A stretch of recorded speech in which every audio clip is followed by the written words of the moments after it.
So, whether you describe your situation as anxiety, depression, mood swings, anger issues, snapping at your kids, crying, or breaking down to tears for no reason at all, or maybe because something is not going well in your relationships, in your family, in your career, or different kind of situations. Whenever you are into this kind of states, if you are depressed, if you are anxious, if you are sad, it doesn't only take a toll on your mental and emotional health, but it also takes a toll on your physical health. It takes a toll on your immune system, on your digestive system, and your overall health. Now, I'm not a psychologist, or I'm not making this video to preach you some kind of philosophies or these kind of things, but I do have some tools which I use and which helps me immensely, so I wanted to share those tools with you as well. Now, the one thing that you need to understand is mental health is something that you cultivate over a period of time. There is no such thing as like with just snapping your fingers, you'll be all of a sudden you'll be happy and joyful and totally calm. You have to cultivate this. This is a quality that you cultivate over the period of time by doing the right things. Now, here are a few things which you can start implementing in your life, and I'm 100% sure that it's going to help immensely. The first thing that you need to do is you need to have some sort of silence or solitude throughout the day. Right now, if you look at the situation, the way our cities are arranged, the way our environments are arranged, constantly something is buzzing all the time. Machines, mobile phone, television, your AC, traffic, horns, music, so on and so forth. So constantly, like the moment you wake up from this time to the moment you go to bed, something is buzzing all the time. So it's very important that you create an environment where at least 10 to 15 minutes a day you sit by yourself silently in solitude.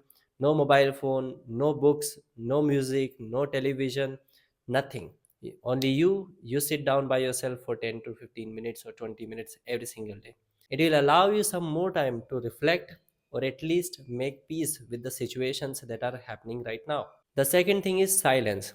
If you think that by hiring a psychologist or by hiring this kind of therapist and so on and so forth, and by talking to them for many, many hours, your mental health will improve. See, there are some situations where we want to share those things, and it's important that we have somebody who can listen to us and who can understand our situation. But for most part, the more you talk about it, the more you express it, the bigger it become. So in ancient India, people used to do something which is called as a Maun Vrat, or silence fasting basically. It does a lot of different things. You speak only when it's most necessary, otherwise, for most situation, you keep your mouth shut. If you practice silence, it will bring some silence in your inner world as well. The third thing is look at how you do everything. The way you sit throughout the day, the way you stand throughout the day, the way you hold your body, the way you hold yourself. This is the most important thing. For example, if I show you the way I'm sitting right now, this is the kind of chair I use for my work because I want to sit down properly. If I'm sitting down properly, I can work for 8 10 hours without moving at all. But if I don't have a proper way to sit, if I'm just putting like too much um, burden on my body, or if I'm slouching whole day, my organs are not rested properly, like my organs are not hanging properly, then it will not function properly, and obviously it will cause more mental health issues.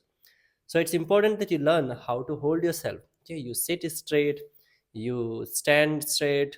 So these are the important habits to cultivate. The next fourth solution is your breath. Your breath is everything. If you do not take the next breath, you don't exist anymore. Breath decides your thought, breath decides your emotion, and also your physical structure. The way your jaw is, the way your teeth is, the way your physical body is, everything is determined by how you breathe. So it's very important that you learn how to breathe properly. So here are some important key points when it comes to breathing properly. Number one is you never do belly breathing. So you never breathe from your belly. You always breathe from your chest. Okay, because your lungs are here. So you always expand your lung area. The second thing is you always breathe slowly. So if you breathe slowly, that's much better for you. Inhale should be proper, slow, nice, and exhale should also be proper, slow, and nice. The third thing is you should not make any kind of noise or sound when you are breathing in and breathing out. For example, or let's say if you are getting up in like this. So you should not make any kind of sounds. You should breathe as gently as possible.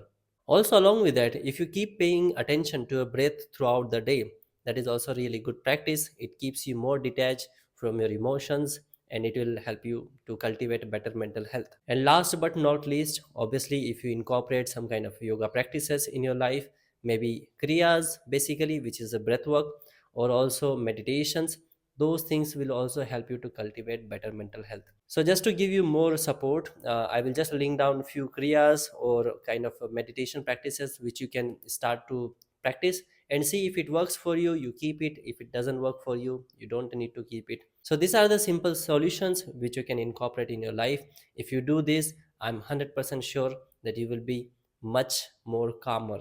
And also, I'm here available, so you come on a call, you share whatever is going on, and if there is some better input to provide, we will give you the necessary input which might support you in your journey.